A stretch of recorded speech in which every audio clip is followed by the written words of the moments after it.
Assalamualaikum warahmatullahi wabarakatuh. Alhamdulillahirabbil alamin wa bihi nasta'in wa ala umuri waddin. Asyhadu an la ilaha illallah wa la syarika lahu wa asyhadu anna Muhammadan abduhu wa rasuluh. La nabiyya wa rasulahu ba'da. Sidang syukur senantiasa marilah kita panjatkan kehadirat Allah Subhanahu wa taala.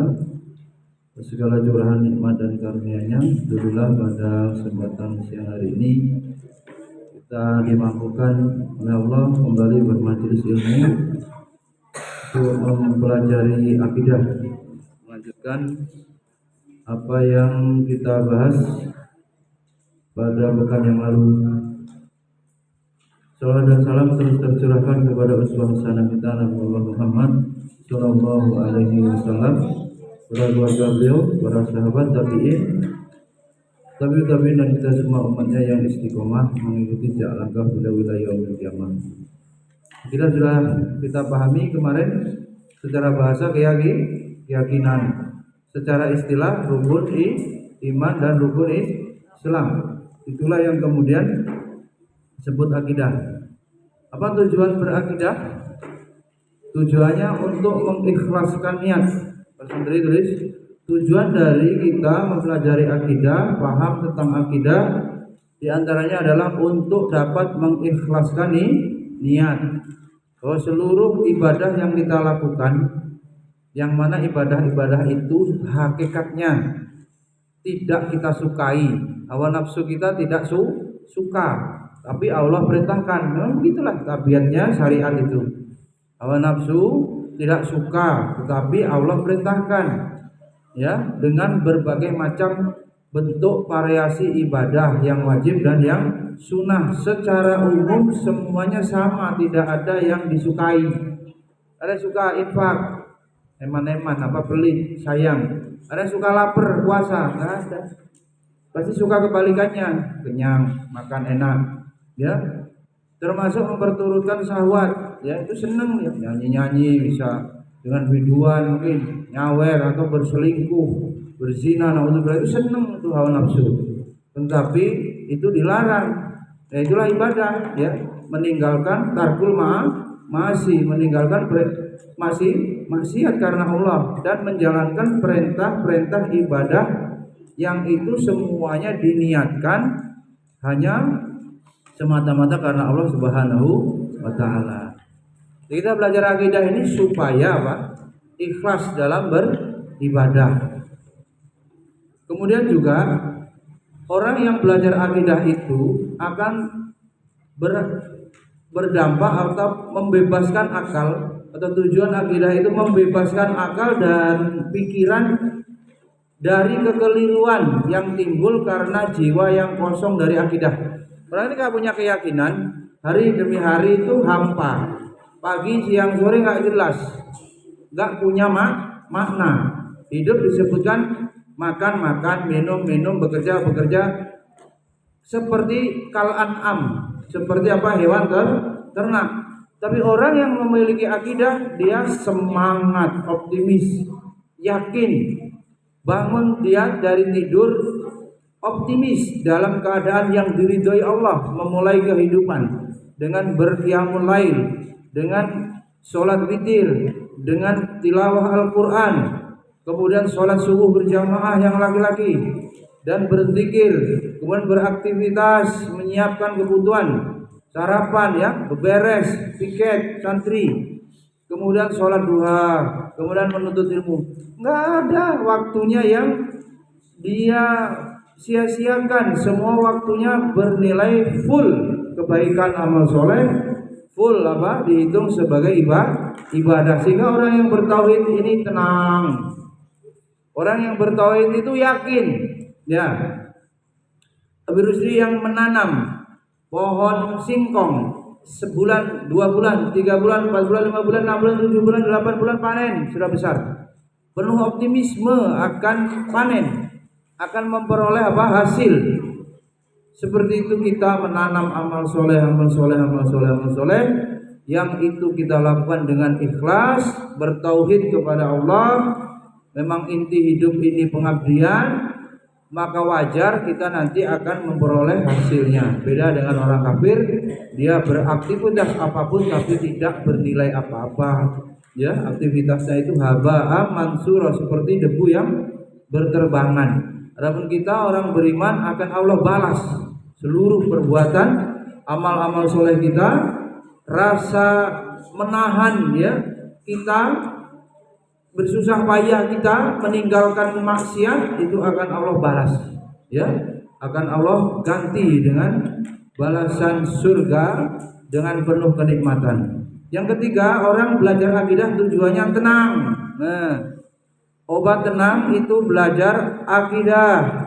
Ketenangan jiwanya diperoleh, pikirannya, kalaupun dia merasa paling susah di dunia ini, sakit, dia banyak memperoleh ujian sakit, kemiskinan, kesempitan hidup, Allah tetapkan dia banyak utang mungkin ya, mungkin dia susah ya, gali lubang tutup lubang, mungkin dia bisa jadi tempat tinggalnya belum punya, bisa berpindah-pindah, tapi dia tenang ya, seluruh yang Allah takdirkan itu yang terbaik. Dia menjalani hidup itu dengan apa? Keridhaan. Dengan keridhaan dan keyakinan yang benar, seluruh yang dia lakukan itu, kalau saya ridho dengan ketetapan Allah, bukan hanya kita mencari ridho Allah, tapi juga hamba ini meridhoi dalam arti seluruh yang Allah tetapkan, maka dia akan tenang, maka hidupnya akan tenang, jiwanya akan mutmainnah. Ya Tuhan nafsul mutmainnah, irji'i ila rabbiki radiyatan mardiyah, baru kemudian fadkhuli fi ibadi, wahai hamba-hambaku masuklah ke dalam surga, fadkhuli fi ibadi wadkhuli jannati. Kemudian yang keempat, orang belajar akidah itu akan meluruskan tujuan dan perbuatan dari penyimpangan, penyelewengan dari beribadah kepada makhluk atau beribadah kepada selain Allah. Dia rajin bekerja tapi terbesit pengen dipuji atasan, keliru. Beribadah, bekerja juga beribadah, bekerja yang benar disiplin itu karena saya orang Islam, karena Allah memerintahkan sebagai pekerja yang tanggung jawab. Jadi beda, spiritnya beda ya, motivasinya beda. Tidak ada sedikit pun yang dicarinya dari ibadah atau perbuatan yang dilakukan itu selain Allah, nggak ada. Ya, itu yang membuat kekuatan.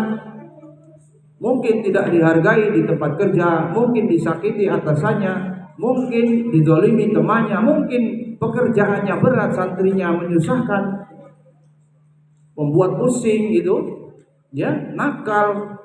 Tapi karena semua dilakukan karena Allah, untuk Allah, ringan. Itulah orang yang belajar akidah, tujuannya itu jadi lurus terus. Yang kelima, orang belajar akidah tujuannya bersungguh-sungguh dalam segala sesuatu. Orang Islam ini sungguh-sungguh kok, penilaiannya cukup penilaian Allah. Dia nggak akan buang-buang waktu ya dalam beramal, itu nyantai, enggak. Terus dia semangat menggunakan waktu hidupnya dengan baik. Tuh. Apa? Fastabiqul khairat. Bangun Bima. Jangan nunduk-nunduk. Tulis coba. Jangan merasa udah belajar dari pondok pelajaran begini digampangin. Akidah, masa tidur terus. Akidah kita memerintahkan kemudian kita untuk jangan sampai mubazirin waktu. Jangan sampai mubazirin waktu, ya. Waktu kemudian digunakan dengan sebaik-baiknya, ya. Sehingga yang mendasari itu akidah yang lurus. Seluruhnya hanya Allah saja, nggak ada yang lain-lain. Itu yang kelima. Yang keenam, menciptakan umat yang kuat, umatan wahidah, umatan yang bertauhid, yang menggerakkan segala daya dan upaya untuk menegakkan la ilaha illallah, an aqimuddin, untuk menegakkan agama ini, nggak ada lain, ya. Hidup kalau cuma menegakkan ekonomi pribadi, menegakkan keturunan yang kaya raya turun temurun, itu kembali kepada pribadi, ya. keluarga besar paling. Tetapi di sini hidup yang diperuntukkan, ditasarrufkan untuk menegakkan agama, menegakkan la ilaha illallah, memperkuat tiang penyangganya tanpa peduli apa yang akan terjadi ketika menempuh jalan itu. Pokoknya udah jalan terus. Jadi udah kul hadhihi sabili. Ini jalan ad'u ilallah, jalan Allah udah terus. Yang ketujuh, orang yang belajar tauhid, belajar akidah, meraih kebahagiaan dunia dan kebahagiaan akhirat. Ya, dengan memperbaiki pribadi maupun kelompok-kelompok serta meraih pahala dan kemuliaan. Bayangkan kalau sampai tidak mengetahui tauhid, meleset dia beramal karena makhluk, meleset dia terjerumus pada kemusyrikan, la in asyrakta la yahbatanna amaluka wala takunanna minal khasirin. Seluruh amalnya akan terhapus, capek-capeknya dia, susah payahnya, lelah-lelahnya dia beramal terhapus lantaran dia tidak bertauhid. Alhamdulillah, itu yang berikutnya, itu tadi 7 ya. Sekarang yang poin berikutnya, ruang lingkup akidah.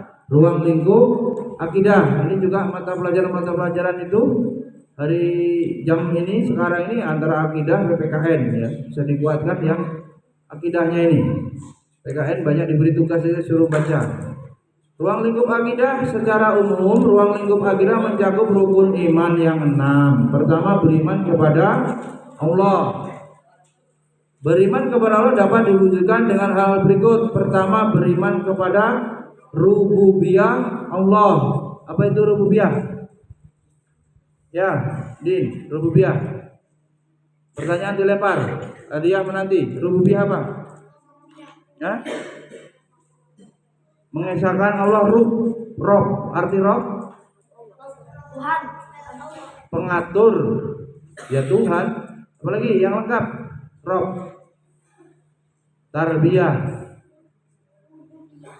Rububiyah. Siapa yang benar jawabannya? Juga. Itu tauhid. Rububiyah. Arti rububiyah, beriman kepada rububiyah Allah. Ya Tuhan memang, tapi yang spesifik Rub. Lebih. Man. Rob, pengatur, pemberi rizki, yang mematikan, yang menghidupkan, yang mengatur seluruh alam ini. Rob, ya memang Tuhan, tapi ada makna Rob itu secara spesifik. Betul. Rububiyah betul, maksudnya Allah yang pencipta. Siapa yang buat makhluk seluruh yang ada di muka bumi? Allah. Siapa yang mengaturnya? Gak mungkin ini tata surya berjalan dengan sendirinya. Gak mungkin laut itu kemudian ada dengan begitu saja. Dia gelombangnya bisa teratur. Siapa yang melakukan itu? Allah. Siapa yang mematikan? Allah. Siapa yang menghidupkan? Allah. Dan semuanya itu Allah lakukan sendiri. Namanya mengesahkan Allah dalam hal rububiyah. Itulah tauhid rububiyah. Yang buat mancung, yang buat keriting, Allah yang cipta itu. Kemudian yang kedua maknanya beriman kepada Allah, beriman kepada uluhiyah. Ayo, apa uluhiyah? Uluhiyah Allah. Uluhiyah sekarang. Uluhiyah tadi rububiyah, sekarang uluhiyah. Maknanya apa? Maksudnya apa?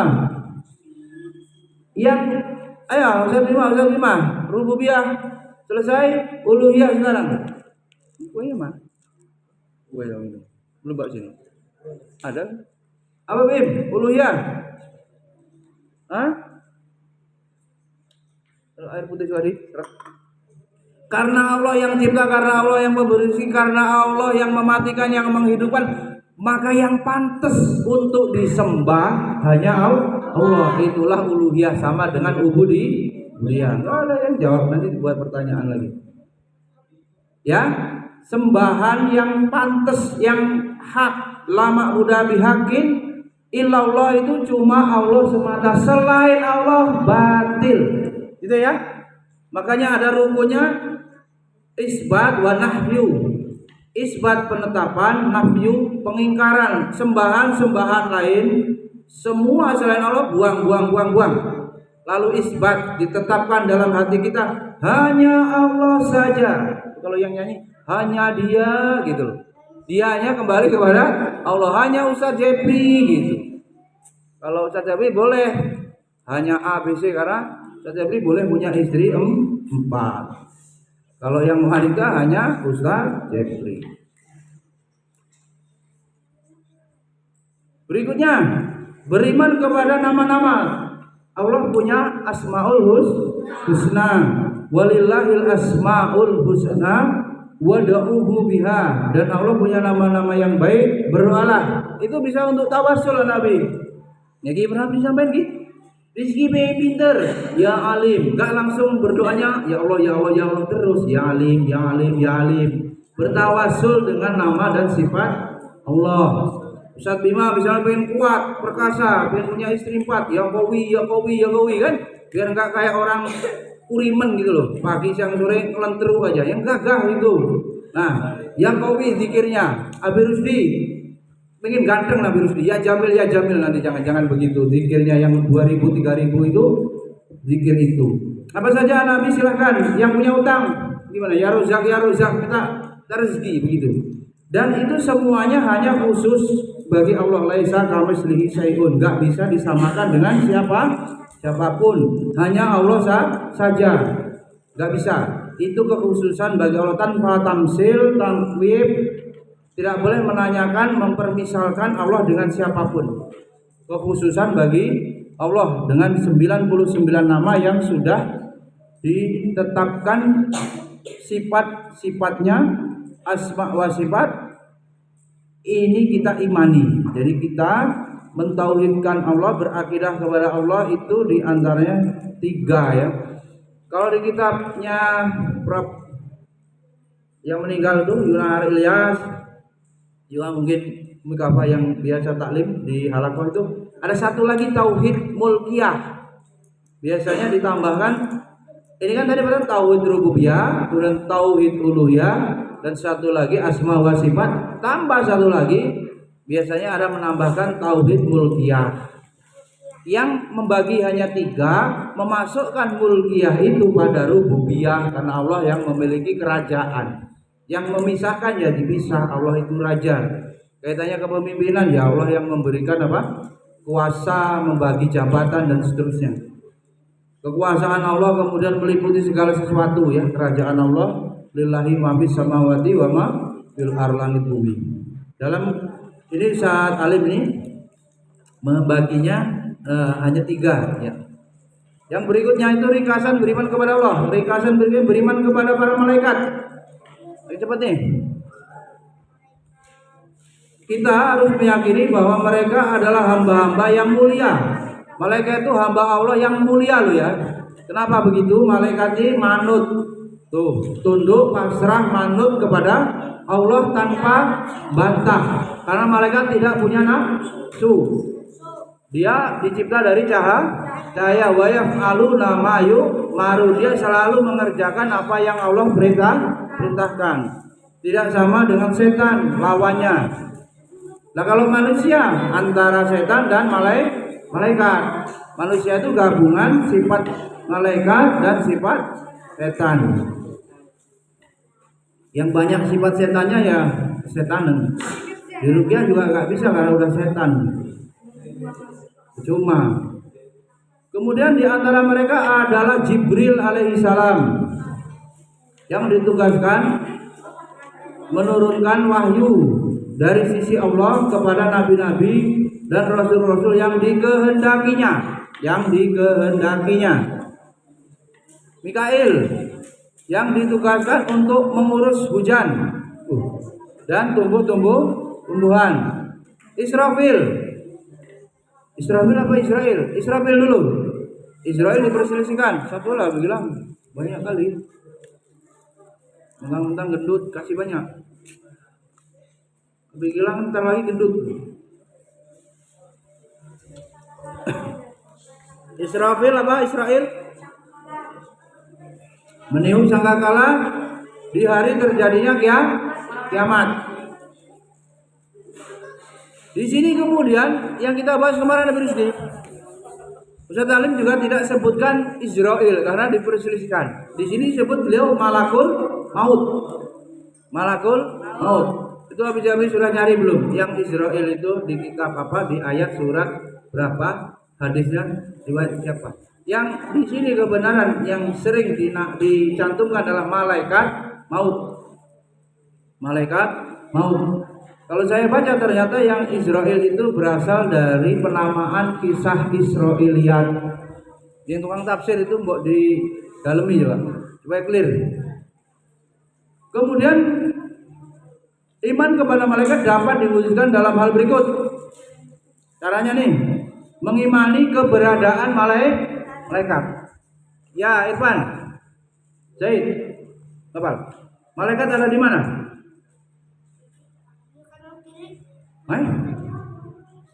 Kanan kiri ya. Raqib Atid itu juga nama tugas sebetulnya. Malaikat pencatat. Pekerjaannya Raqib Atid mengawasi dan mencatat. Tuh. Mengimani mereka yang kita kenali nama-namanya seperti Jibril. Juga terhadap nama-nama malaikat yang tidak kita kenal. Kalau disebutkan dalam majelis taklim itu ada malaikat yang menaungi. Ya, sayapnya apa? Dikepak-kepakkan. Ridho kepada orang yang menuntut ilmu. Ya, namanya nggak ada malaikat siapa. Ada juga dalam hadis la tadkhulul malaikah baitan fihi suar. Ini ibu-ibu nih. Ibu-ibunya berapa nih? Yang mau punya suami, nanti punya rumah. Malaikat tidak masuk ke dalam rumah yang dimana di dalam rumah itu terdapat suar gambar. Gambar apa? Gambar makhluk bernyawa. Tapi itu namanya malaikat apa? Jibril. Malaikat yang memberikan rahmat, bukan malaikat pencabut nyawa. Kalau pencabut nyawa tetap masuk. Tetap masuk ya.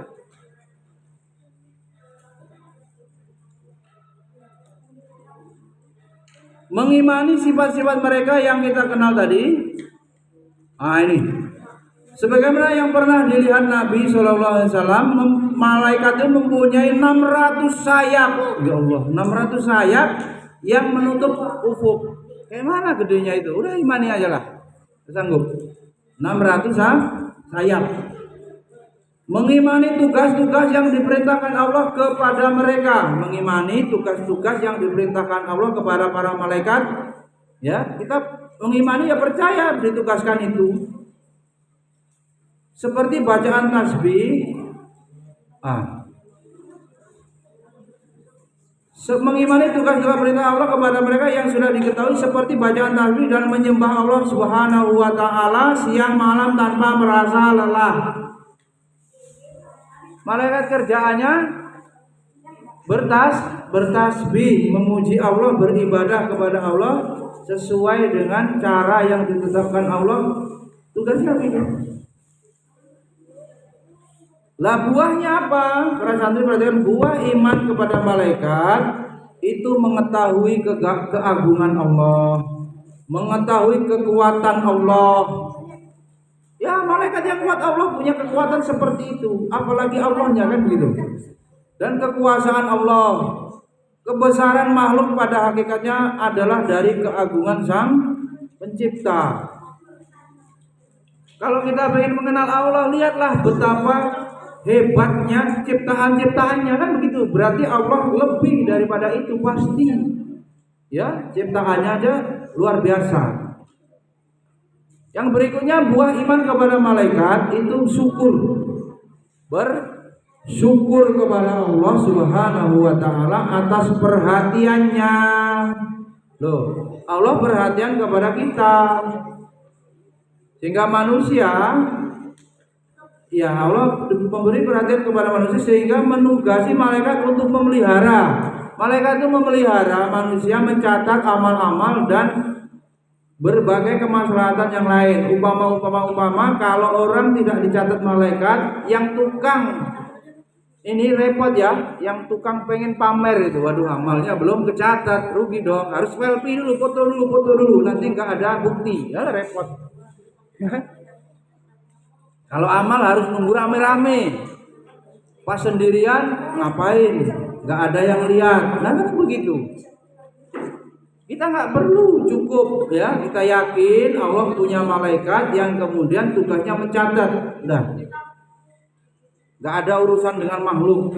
Dalam arti hanya cukup ya mencari ridho Allah, dan kita punya keyakinan akidah kita malaikat petugas yang Allah tugaskan untuk mencatat ya makhluk Allah yang namanya malaikat itu, maka ibadah itu akan tercatat rapi ya, akan apa? Tidak mungkin apa? Salah. Dirahmatullah. Kemudian setelah syukur apa? Cinta kepada para malaikat karena ibadah yang mereka lakukan kepada Allah Subhanahu wa taala. Buah iman kepada malaikat adalah cinta kepada para malaikat. Jadi contoh loh ya. Malaikat itu kira-kira tukang nuntut nggak kayak manusia? Nggak kan? Nuntut apa manusia? Malaikat nggak ada. Malaikat cuma ibadah kok. Karena malaikat tidak punya hawa nafsu. Apa mungkin malaikat serakah? Enggak. Ya, malaikat nggak mungkin punya motif modus, nggak mungkin. Maka cinta kepada para malaikat karena ibadah yang mereka lakukan kepada Allah. Dan kita kemudian bisa mencontoh ya keikhlasan malaikat itu, nurut kepada Allah, manut atas apa semua yang Allah perintahkan. Kemudian yang berikutnya, beriman kepada kitab-kitab Allah. Ini diringkas cepat. Bersantri ini sekolah tahfiz nih. Ya, ingin ngapal Quran. Coba poin beriman kepada kitab-kitab. Apa maksudnya? Allah Subhanahu wa taala telah menurunkan kepada para rasulnya kitab. Bukan hanya Al-Quran berarti. Yang mana kitab itu isinya mengandung hidayah, petunjuk, kebaikan. Yang kita ketahui di antara kitab-kitab itu, coba catat. Taurat diturunkan kepada Nabi siapa?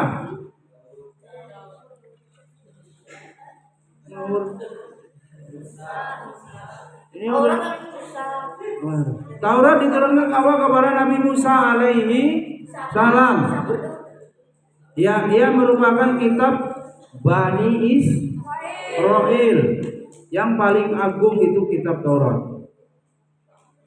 Injil, Zabur. Nah, ini baru pikiran ini bahaya. Suhufi Ibrahim wa Musa. Musa juga ada punya suhuf selain Nabi Ibrahim.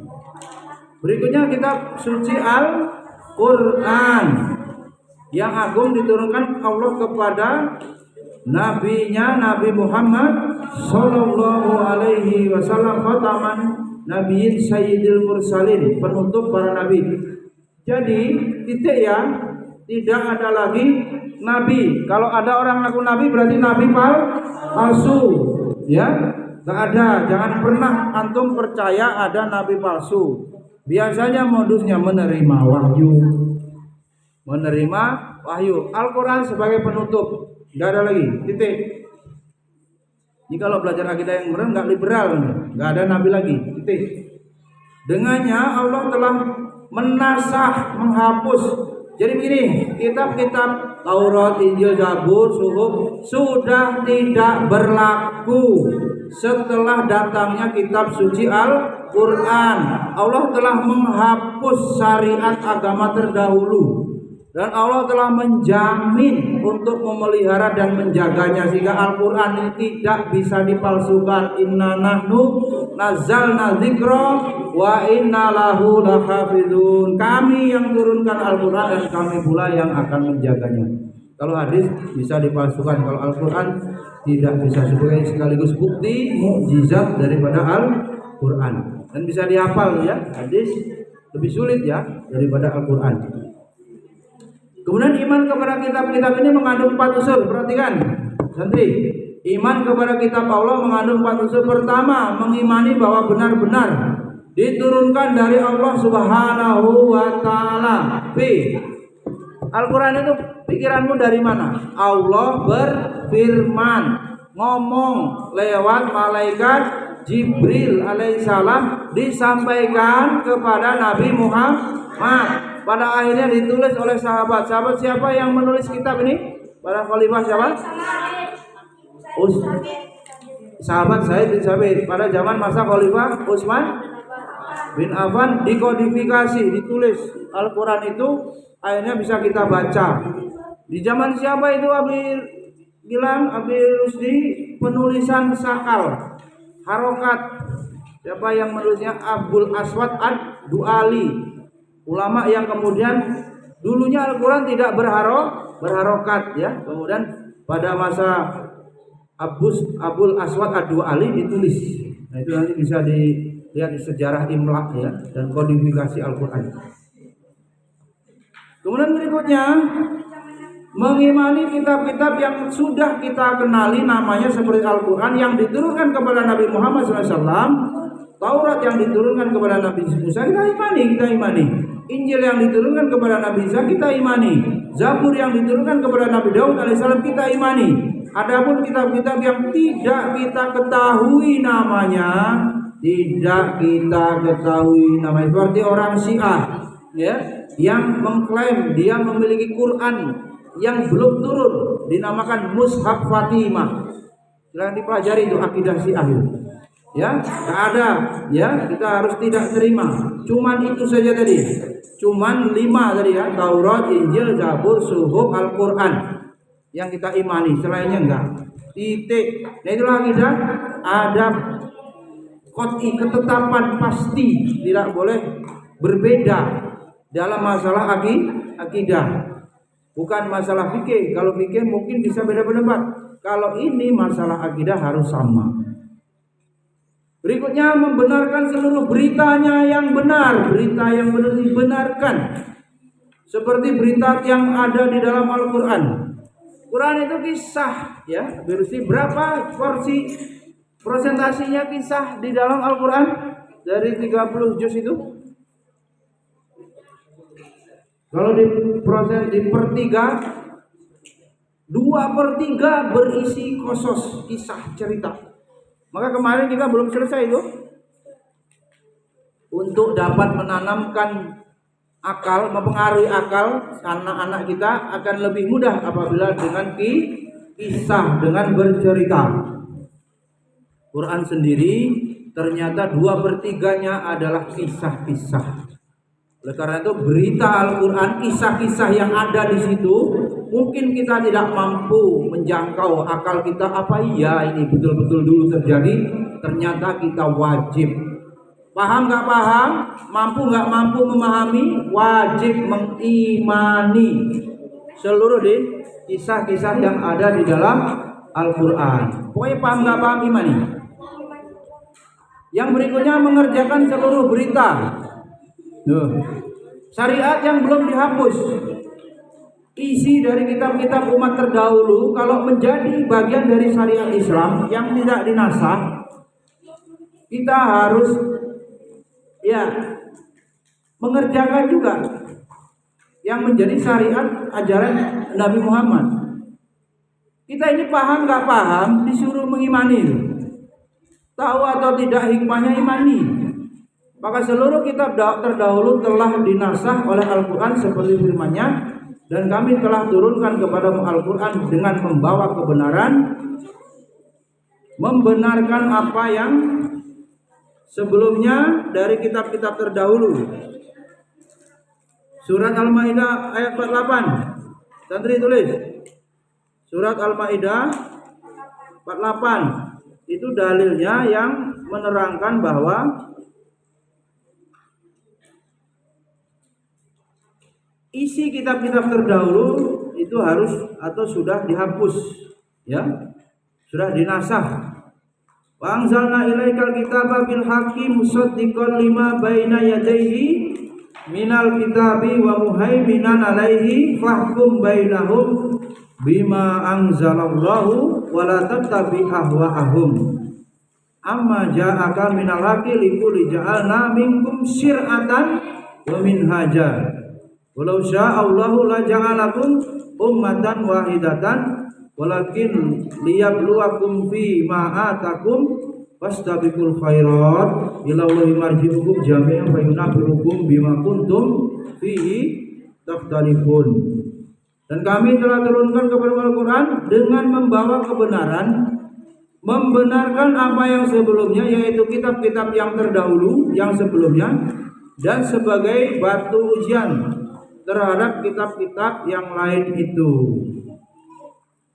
Sehingga buah iman kepada kitabullah yang pertama adalah mengetahui perhatian Allah Subhanahu wa ta'ala. Allah perhatian terhadap kita, hamba-hambanya, sehingga Allah menurunkan kitab yang kitab itu menjadi hidayah gitu. Gimana kalau orang disuruh pergi, mana Abi Adi, belilah barang ini di Jakarta, ya kan? Lalu udah begitu saja, bingung lah, ya kan? Lewat mana, tokonya namanya apa? Maka kasih sayang Allah, manusia beribadah kepada Allah, sembahlah Allah. Cara ibadahnya sholat, cara ibadahnya puasa, ya, haji, rukun-rukun Islam. Ini orang yang nyontoh ini Nabi sebagai orang yang memberi contoh, yang ngajarin. Lah materi pelajarannya ada di dalam Quran dan hadis.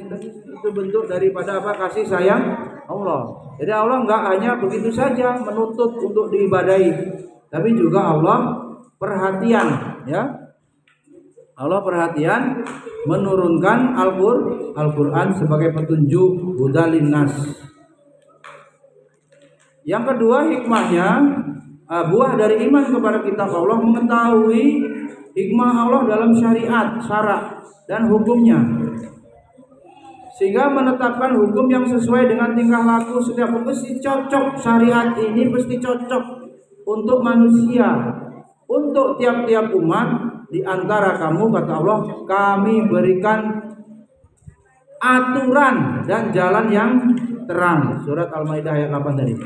Ya, setiap umat diberikan apa? Syariat. Ya. Hingga kemudian kita mensyukuri nikmat Allah, ya. Nikmat. Nabi diutus, nikmat. Al-Qur'an diturunkan, nikmat sebagai petunjuk. Itulah diantaranya hikmah atau cara kita beriman kepada kitab-kitab Allah. Kemudian berikutnya beriman kepada para rasul. Ya, Al-Qusi. Tulis. Allah telah mengutus para rasul kepada makhluknya. Rasul pertama siapa? Yang ulul azmi? Nuh. Nimis apa nimim? Nuh, Ibrahim, Musa, Isa, Muhammad. Nimim.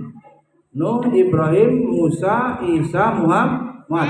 Nah, Rasul yang pertama namanya Nabi Nuh alaihi salam. Rasul yang terakhir Nabi Muhammad sallallahu alaihi wasallam. Semua Rasul itu adalah manusia biasa. Ana basharum mislukum yuha, surah Al-Kahfi. Saya juga manusia seperti kamu juga, kata Nabi. Mereka adalah ya manusia biasa, tidak memiliki sifat sedikit pun sifat-sifat ilahiyah atau ketuhanan. Dia manusia. Basariyah, dia kemanusiaan, bukan sifat ilahiyah. Mereka adalah hamba-hamba Allah yang telah dimuliakan dengan kerasulan, hamba-hamba Allah yang dimuliakan dengan statusnya rasul, sebagai rasul. Allah telah mengakhiri semua syariat dengan syariat yang diberikan kepada Nabi Muhammad sallallahu alaihi wasallam.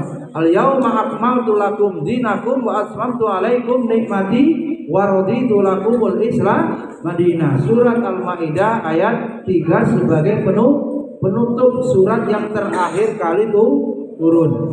Ya. Beliau diutus untuk seluruh manusia. Inna arsalnaka kafatan linnas, semua manusia. Ya. Maka tidak ada lagi nabi sesudahnya daripada Nabi Muhammad, tidak ada lagi. Maka iman kepada Rasul mengandung 4 unsur. Ini yang cinta Rasul, ini masih bulan Maulid. Bagaimana beriman kepada Rasul? Pertama, tulis, mengimani bahwa risalah mereka benar-benar dari Allah. Tak boleh sedikit pun ragu bahwa syariat itu asal sumbernya dari Allah Subhanahu wa ta'ala. Tak boleh ragu. Kalau ada orang yang ingkar, batal syahadatnya. Ya, kufur, keluar dari Islam apabila mengingkari dari risalah itu. Syariat Islam itu nggak boleh ditolak maknanya. Satu ayat pun tidak boleh ditolak. Sanggup ngamalkan amalan, nggak sanggup diam. Wattaqullah mastata'tum, tapi nggak boleh menolak hukum. Konsekuensi dari akidah kita tidak boleh, tidak dibenarkan menolak hukum. Apa hukum yang suka ditolak? Hukum waris ditolak, keadil. Hukum apa lagi? Mahram kadang ditolak itu. Sepupuan kok nggak boleh?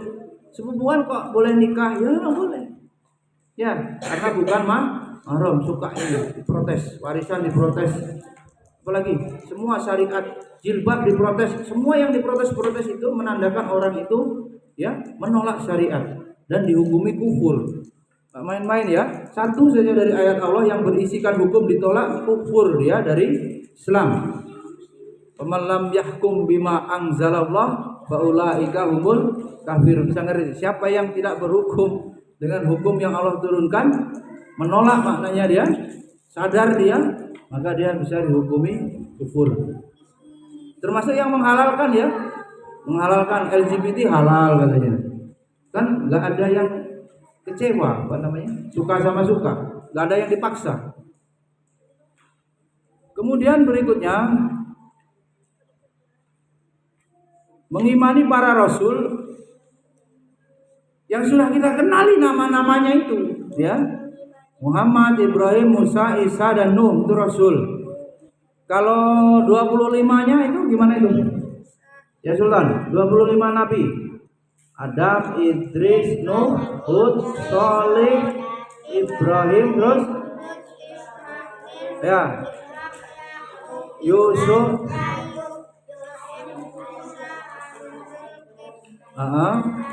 Sulaiman, Ilyas, Yunus, Zakaria, Yahya, Isa, dan Muhammad. Nah, bilang ya kapan? Di apa li? Nyanyi di. Tak upload. Rambutnya main rata ambruk. Jangan-jangan kabimanya belum hafal. Coba menyumbangkan lagu kesayangannya Nabi, nama-nama Nabi, ya Bim. Kemarin khotbah nggak ketahuan, mau diupload, diviralin ke seluruh muka bumi ini kok. Kalau ada khotibnya ini nongkrong tangkap, karena ini khotib. Khotibnya jangan nongkrong.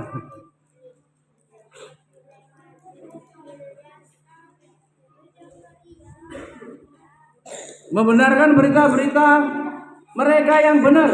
Jadi Nabi membawa berita, kita benarkan, kita imani. Berikutnya mengamalkan syariat orang dari mereka yang diutus. Mengamalkan syariat yang ya dibawa oleh Nabi itu nggak boleh kita tolak ya, harus kita amalkan. Maka demi Rabbu, mereka pada hakikatnya wallahi ya, mereka pada hakikatnya tidak beriman la yu'minu apabila mereka tidak menjadikan fima yuhaqimuka fima sajara bainahum, apabila manusia belum menjadikan Allah sebagai hakim. Tuh. Dan juga menjadikan Rasul sebagai hakim. Belum dikatakan beriman kepada Allah kalau manusia belum menjadikan Nabi Muhammad sebagai hakim dan mau taslim. Kalau berselisih, kemudian mereka mau berdamai mengikuti apa yang diputuskan oleh Nabi. Nah, surat An-Nisa ayat 65. Ukurannya itu, benar imannya dia mau menjadikan Nabi sebagai hakim. Benar iman kepada Allah itu begitu. Kemudian adapun buah iman kepada Rasul adalah mengetahui rahmat. kita mengetahui rahmat dan perhatian Allah, maka kita fi aini rahmah. Gus Mus juga nasihatkan beliau, kalau kita mau mengikuti Rasul itu harus memandang, jadi dengerin kayak itu, ainur rahmah, dengan pandangan penuh dengan kasih sayang. Banyak nasihat ya. Beliau banyak memberikan apa? Gambaran bagaimana kasih sayang Rasul ya kepada umat. Rambut Rasul berubah karena apa? Ya tua. Ayo mikirin apa sih? Mikirin umatnya, ummati. Ya. Bukan mikirin kapan kaya. Ya. Asraf, bangun. Waduh, sampai planet mana ini? Bro, jawab pertanyaan. Ini mulai pertanyaan berhadiah. Siap. Jangan ngantuk. Apa arti beriman kepada Rasul? Caranya gimana? Ayo buka catatan Najib. Apa? Oh ya, apa? Dia pertanyaannya apa? Gimana? Beriman kepada Rasul. Ya, saksinya, jurinya. Siapa? Sopi sama anak. Duluan siapa? Ya, anak dulu. Gimana?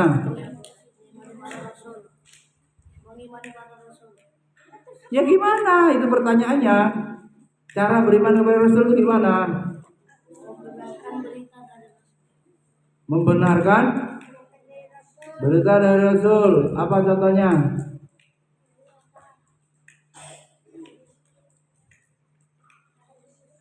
Hadis Nabi bersabda seluruh isinya dibenarkan.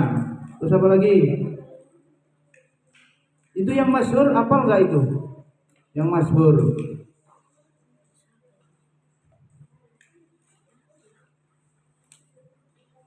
Takriru bilisan, ya kan? Tasdik biqalbi, ya, membenarkan dalam hati bahwa semua yang dibawa Rasul adalah wahyu, ya. Membenarkan apa yang disabdakan, ya. Dan juga apa? Sunnah itu ada berapa virus? Sunnah qauliyah, sunnah fi'liyah, sunnah takrir. Kalau Rasul mendiamkan perkara juga bermakna Rasul setuju tentang hukum itu. Ini anak jawabannya yang lengkap gimana? Ulangi ya. Jangan baca. Batal baca. Sapi, coba kayak baca jawabannya. Baca nggak? Ya, catatannya belum ditutup. Baca nggak? Bukan hanya tahu ya, harus paham. Gimana Sapi? Yang keras.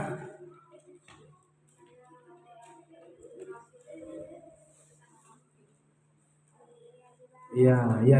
Rasul artinya utusan. Gimana? Rasul itu artinya orang yang dikirim. Ya. Jurinya siapa ini? Bayu, gimana? Terus? Nih roti aja. Jawabannya nggak ada yang mantep nih, Pi. Nah, roti aja. Lumayan hidup ini. Alangkah menderita hidup sih. Makanya jawab pertanyaan. Siapa Rasulullah Lasmi? Cepat angkat tangan dulu. Abdullah. Ayo. Dua kapal. Ayo. Masya Allah. Udah kalah Pak. Bener ya? Nih susu nih, biar tinggi. Rambut cukur, tangan udah sembuh. Minta diayun lagi, diayun sama Abi Haddad, Ayah Haddad coba. Diayun-ayun. Sekarang pertanyaan yang ngandung bobot Bertanya antum bertanya. Enggak suruh jawab, bertanya. Kira buat pertanyaan. Yang pertanyaan itu penting supaya dijelasin. Jahit mana Jahit?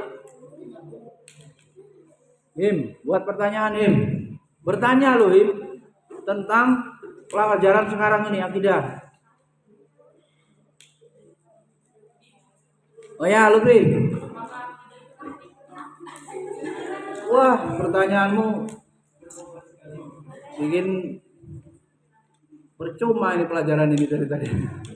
Pertanyaannya salah, nggak perlu dijawab. Itu menandakan nggak ngerti. Ini perkara yang kemudian paling penting dalam agama ini. Orang jengkang-jengking sholat, sodako semiliar, naik haji berkali-kali umrah. Kalau tidak punya akidah yang benar, batal semua ibadahnya. Gimana Wali? Penting nggak? Paling penting password la ilaha illallah. Enggak buat rumah ini, buat masjid nih, masa langsung buat masjid temboknya nggak ada fondasinya gimana? Oh, Lutfi ini swamblek nanti. Pertanyaannya nggak penting itu. Rizky, Sabaras, tanya deh. Gelecem gimana? Ini, lagi lama tanya apa? Mau tanya kok nggak ada beban. Kasih Lutfi. Tuh, biar melek. Nah, untuk aja. Gurunya nanya yang jawab guru juga tuh. Bisa beri yang jawab. Jawab Umi Kapat. Apa pertanyaannya?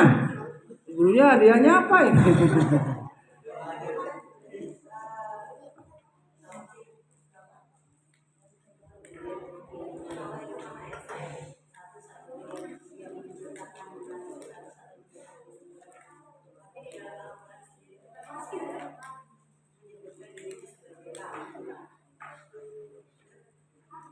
Ya.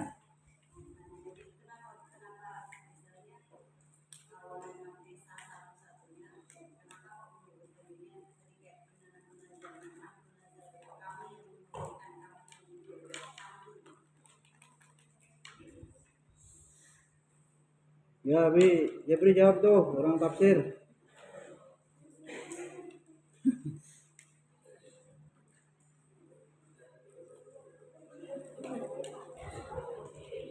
Jawabannya apa?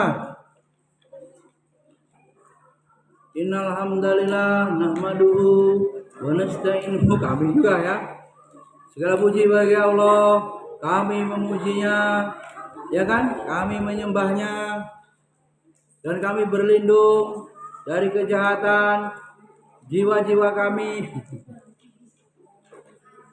Jawabannya penghormatan, ya. Adab, ya. Adab orang yang baik, ya, sering menggunakan kami. Secara bahasa bagaimana? Yang belajar bahasa Arab, Abi Adat, nahnu. Padahal orangnya satu, Allah sendiri, tapi Allah menggunakan nahnu. Gimana Abi Adat?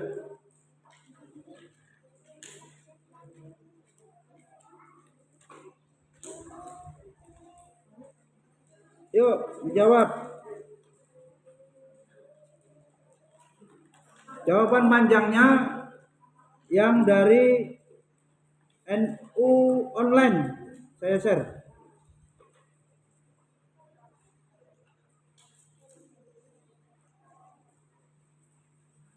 Jawaban panjangnya ada di grup Majelis Intelektual.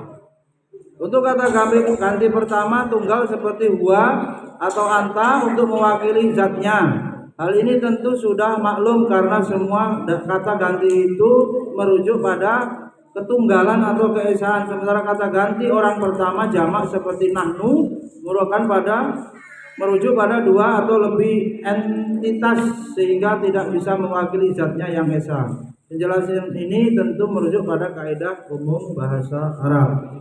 Lalu bagaimana memahami penggunaan kata ganti orang pertama jamak atau plural untuk Allah? Tentu saja semua kata ganti orang pertama jamak untuk Allah ini tidak dipahami secara literal karena bertentangan dengan hukum akal dan nas agama itu sendiri.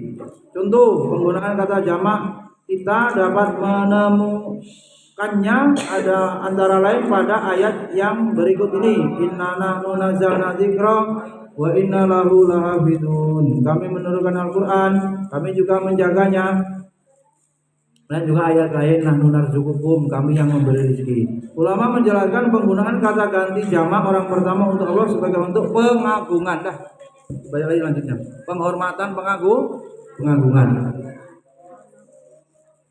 Kemudian beriman kepada hari akhir, kiamat. Yaitu hari kiamat. Hari kiamat, hari pembalasan, hari setelah kematian. Di alam kubur disebut juga alam barzah, artinya dinding barzahun la yabghiyan, pemisah antara langit dan antara alam dunia dan alam akhirat. Itu nanti masuk alam kubur, alam barzah sampai kiamat ditiupkan sangkakala, nanti kiamat terjadi dan ditiupkan lagi untuk berbangkit ya, dikumpulkan manusia. Saat itulah ya proses perjalanan kiamat ya sudah dimulai. Jadi kita imani. Jangan nanya best practice itu orang liberal. Emangnya udah pernah mengalami kiamat? Nggak bisa.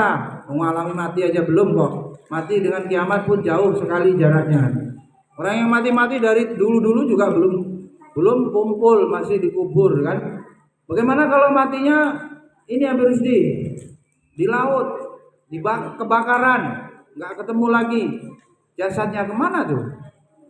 Sama ya, karena yang mati itu sudah kita bahas, jasadnya, ruhnya tidak mati, ruhnya pindah alam. Kita ceramahin 2 kali kemarin ya, malam Ahad dan malam Senin, tadi malam ya. Ya Din, masih kan Din, yang mati itu bukan urusannya ruh, yang mati cuman urusan jasmani, badan ini yang mati. Ruhnya terus hidup pindah alam kubur bertanggung jawab.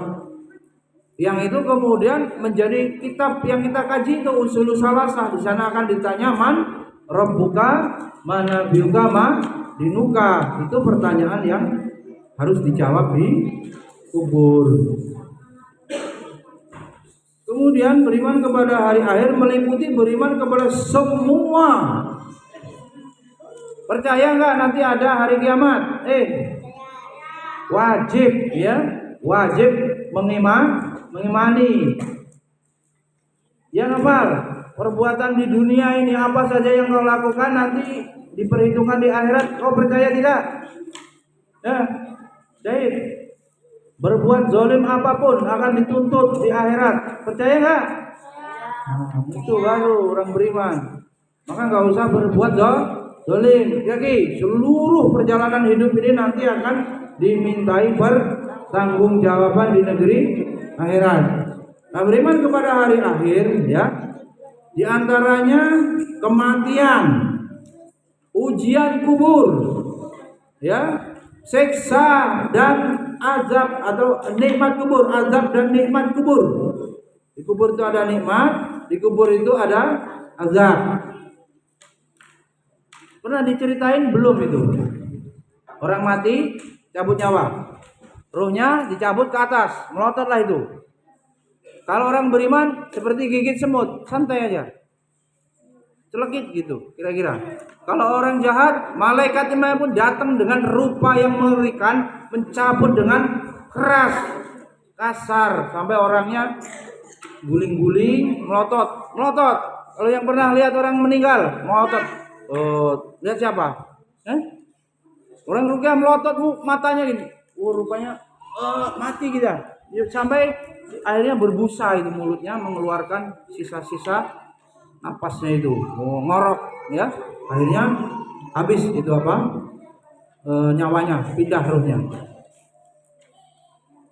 Lalu bagaimana peristiwanya? Dalam sebuah hadis dikisahkan kalau orang soleh yang datang itu malaikatnya ganteng, ana amaluka solih. Amal luka soleh itu baca Quran, sholat malam, tentu yang wajib-wajib sudah. Perhatian santri, jelmaan dari amal soleh kita itu malaikat yang menanyai di alam kubur dalam bentuk rupawan, wangi, berbaju putih dikisahkan. Adapun kalau orang itu ahli maksiat, orang fasik yang menanyai mengerikan, bisa bentuknya apa?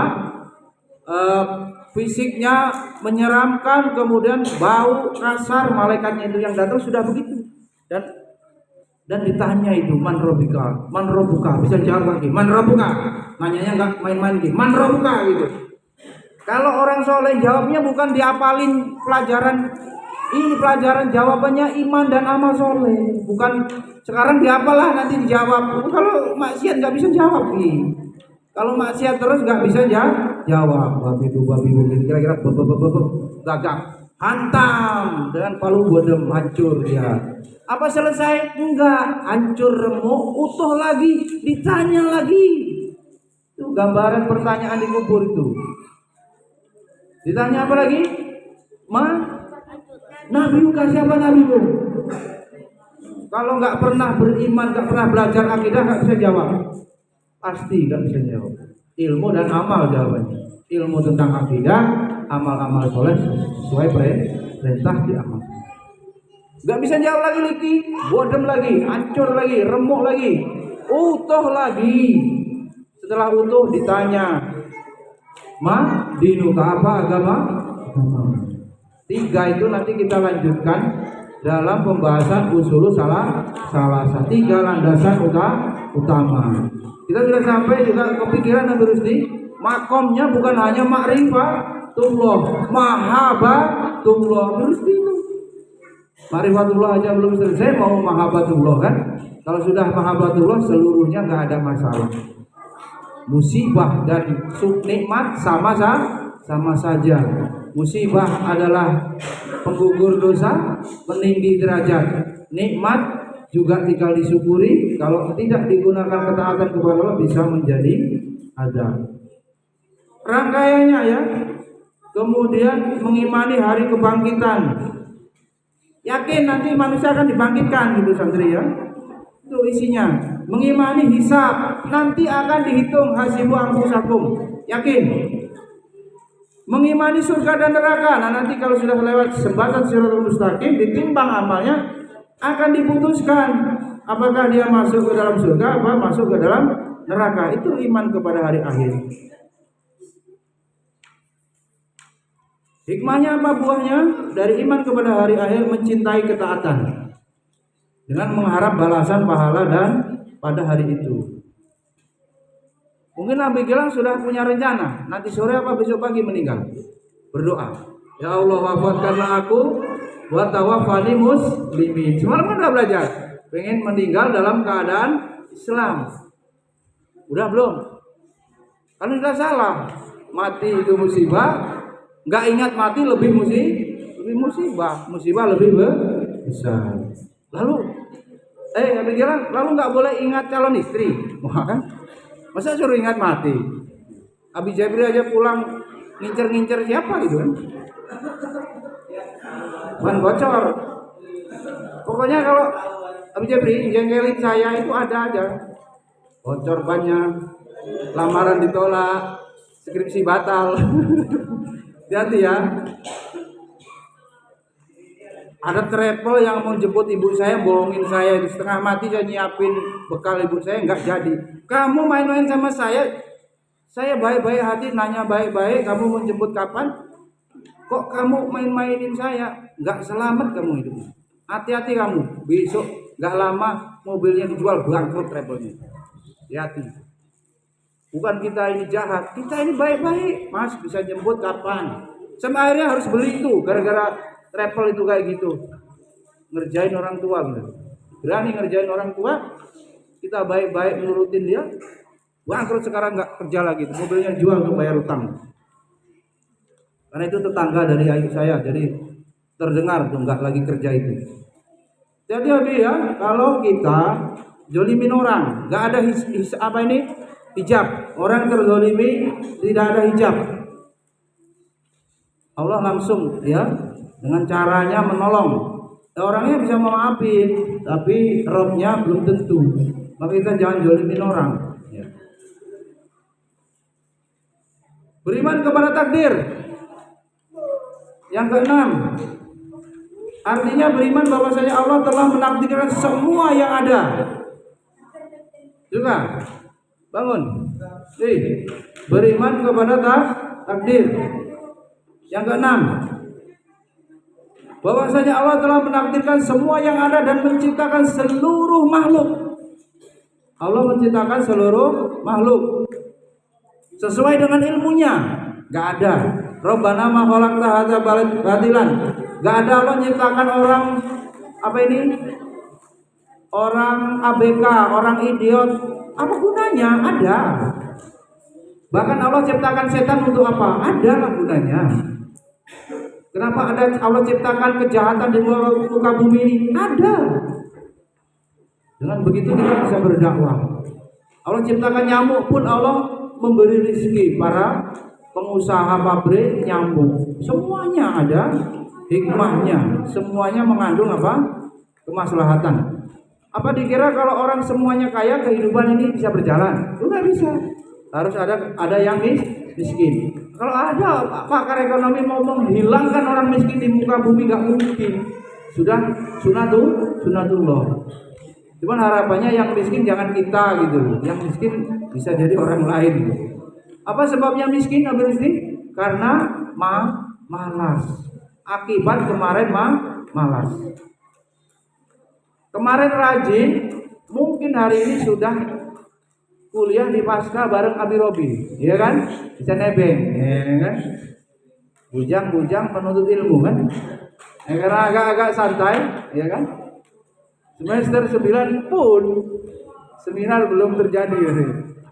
Kita hitung nih, saya nggak pulang hitung aja dulu. Sudah sebulan 10 tanggal 17, ya Allah. Januari pening lah mau seminar-seminar itu. Nantilah kalau mau wisuda baru seminar. Artinya siapin SPP semester 10. Kasbon jadilah. Beriman kepada takdir ya. Iman terhadap qada dan qadar mempunyai 4 tingkatan. Pertama ilmu, pengetahuan. Yakni mengimani dan meyakini bahwa ilmu Allah itu segala sesuatunya Allah tahu. Jadi kalau kita itu nggak paham dengan takdir yang Allah berikan itu diem aja loh. Allah itu yang mengilmuinya. Ya, Allah mengetahui segala sesuatu. Allah mengetahui yang ada di langit dan di bumi secara umum maupun rinci, baik itu termasuk perbuatannya sendiri atau perbuatan makhluknya. Tahu semua Allah itu. Apa yang membuat sumpah? Membuat sumpah kehidupan ini manusia merasa lebih tahu dari Allah, pengen ngatur. Apa? Manusia merasa lebih pintar, lebih tahu dari Allah dan mau ngatur. Yang membuat sumpah itu karena keadaan ini tidak kita terima. Kita merasa ingin atau daftar ingin, salah ingin, daftar ingin hidup kita ini banyak betul. Kan kita lupa kalau Allah yang paling kuasa. Ya, tapi ya jangan nggak lulus kan takdir Allah. Tak kampleng juga takdir Allah gitu. Ya, kan itu ada kiai yang pusing ngerasain santrinya kan? Ada kisahnya Abi Jabri kan? Iya kan? Semuanya sudah takdir Allah. Abi bilang ya, oke. Kalau begitu saya mencuri. Santri itu ngeyel, mencuri. Lapor kepada Ustadz PD. Saya mencuri karena takdir Allah. Oke. Wampleng sekalian. Kenapa Ustadz menampar saya? Karena takdir Allah. Nyonyor. Wah.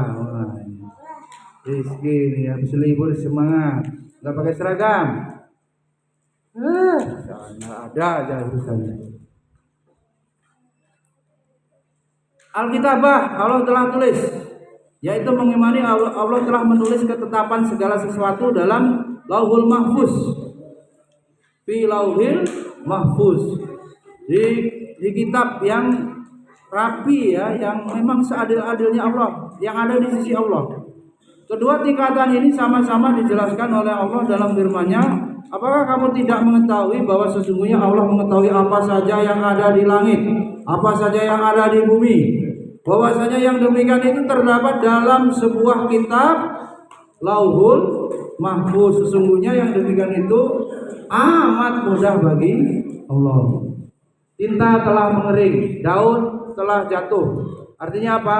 Yang sudah-sudah itu sudah menjadi kenangan muhasabahnya untuk semangat bertaubat kalau itu kesalahan, kalau itu sebuah kegagalan, semangat untuk memperbaiki diri. Dan kita tidak boleh berkata seandainya itu membuka pintu setan. Seandainya dulu tidak kuliah di sini, seandainya dulu tidak menikah dengan ini, seandainya itu dilarang dalam masalah takdir. Seandainya tidak jadi marbot, sudah dilarang. Yang sudah-sudah itu tidak boleh disesali, ya. Dan kemudian hidup dalam masa lalu. Hidup kita ini sekarang dan masa depan. Fastabiqul khairat. Kemudian al-masyiah, kehendak, artinya bahwa segala sesuatu yang terjadi atau tidak terjadi di langit dan di bumi adalah dengan kehendak Allah. Kita ini punya mau, Abi bilang, kita punya irodah ini, irodah menikah, irodah kuliah, irodah mau beli motor baru karena motornya sudah bodol, irodah macam-macam.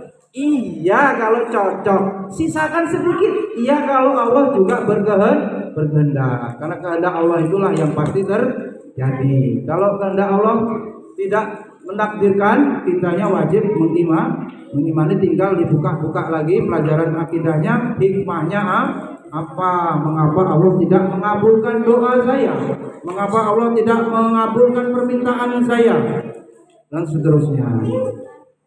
Yang sudah menikah bertahun-tahun belum punya anak misalnya, ya, kok belum punya anak udah buat terus nggak jadi. Gimana ini caranya yang salah atau apa yang salah? Allah yang karniakan, bukan manusia yang hanya sekedar buat langsung jadi. Allah yang tetapkan. Nah kalau punya anak terus belum siap Mbak Ayu, terus anaknya bandelnya sampai sekolah itu nggak mau nerima, gimana?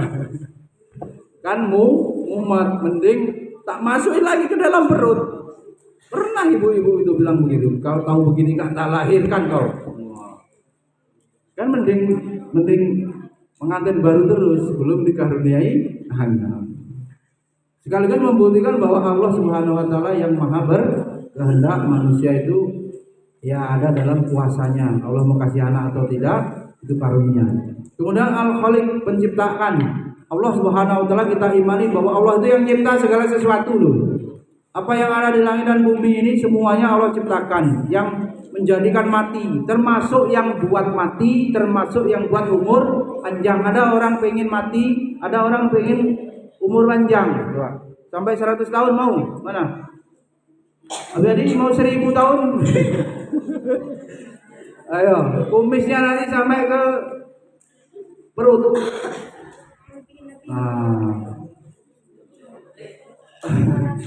Berat di kumis.